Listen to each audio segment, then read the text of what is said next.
ഒരാളെ നിങ്ങൾക്ക് നഷ്ടപ്പെടുമോ എന്ന് കരുതിയിട്ട് പേടിച്ചിട്ട് നിങ്ങള് എല്ലാത്തിനും നിങ്ങൾ യെസ് എന്ന് പറയുന്നുണ്ടോ? നിങ്ങളുടെ മനസ്സിൽ നോ ആണെങ്കിൽ പോലും ആ ആളെ നിങ്ങൾക്ക് നഷ്ടപ്പെടും എന്ന് കരുതിയിട്ട് നിങ്ങൾ യെസ് എന്നാണ് വരുന്നത് എങ്കിൽ അങ്ങനെയാണെങ്കിൽ ഇത് സ്നേഹമല്ല കേട്ടോ. കാരണം ഇത് ഭയത്തിന്റെ ഒരു അടിമത്തമാണ് എന്നാ പറയാ. കാരണം നിങ്ങൾക്ക് തോന്നുന്നുണ്ടാവും അവനോ അല്ലെങ്കിൽ അവളോ പോകാതിരിക്കാൻ വേണ്ടി ഞാൻ എന്തെല്ലാം സഹിക്കണം. പക്ഷേ സത്യത്തിൽ എന്താ നടക്കുന്നതെന്ന് അറിയാം നിങ്ങൾക്ക്.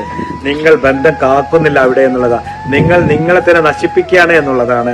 ഒരു ദിവസം നിങ്ങൾ നിങ്ങളുടെ കണ്ണാടിക്ക് മുന്നിൽ നിങ്ങൾക്ക് നിന്നിട്ട് നിങ്ങളോട് തന്നെ ചോദിക്കും, ഇത് ഞാൻ തന്നെയാണോ എന്നുള്ളത്. കാരണം നിങ്ങളുടെ ശബ്ദം എന്ന് പറയുന്നത് നിങ്ങൾ തന്നെ മൂടിയിരിക്കണോ എന്നുള്ളതാ. നിങ്ങളുടെ സ്വപ്നം നിങ്ങൾ തന്നെ അടച്ചിരിക്കണോ എന്നുള്ളതല്ലേ. നിങ്ങളുടെ സ്വഭാവം പോലും നിങ്ങൾക്ക് മാറ്റേണ്ടി വന്നിരിക്കുന്ന അയാൾക്ക് വേണ്ടിയിട്ടേ എന്നുള്ളത്, അയാളെ പിടിച്ചു നിർത്താൻ വേണ്ടിയിട്ടല്ലേ.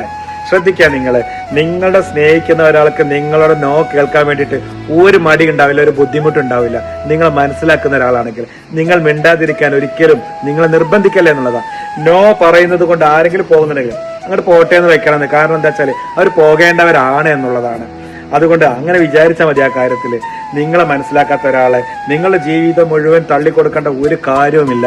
കാരണം ഇന്ന് തന്നെ നിങ്ങളൊരു തീരുമാനം എടുക്കുക, നിങ്ങൾ ഇനി പേടിച്ച് ജീവിക്കില്ല എന്നുള്ളത്. കാരണം നിങ്ങൾ മിണ്ടാതിരിക്കില്ല എന്നും നിങ്ങളിനി നിങ്ങളെ തന്നെ നഷ്ടപ്പെടുത്തില്ല എന്നും. കാരണം എന്താണെന്നറിയോ, നിങ്ങൾ നഷ്ടപ്പെടുത്തുന്ന ഒരു ബന്ധം നിങ്ങൾക്ക് ഒരിക്കലും നേടേണ്ട വിജയവുമല്ല കേട്ടോ.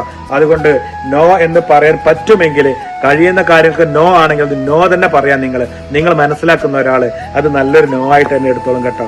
അതുകൊണ്ട് എല്ലാത്തിനും അടിമത്തം വലിയ പ്രയാസം ഉണ്ടാക്കി നിങ്ങൾ സഹിച്ചു നിൽക്കേണ്ട ആവശ്യമില്ല. നിങ്ങൾക്ക് ഒരിക്കലും അദ്ദേഹത്തെ നഷ്ടപ്പെടില്ല എന്നുള്ളതാണ്. ഒരുപാട് സ്നേഹം മാത്രം. Thank you.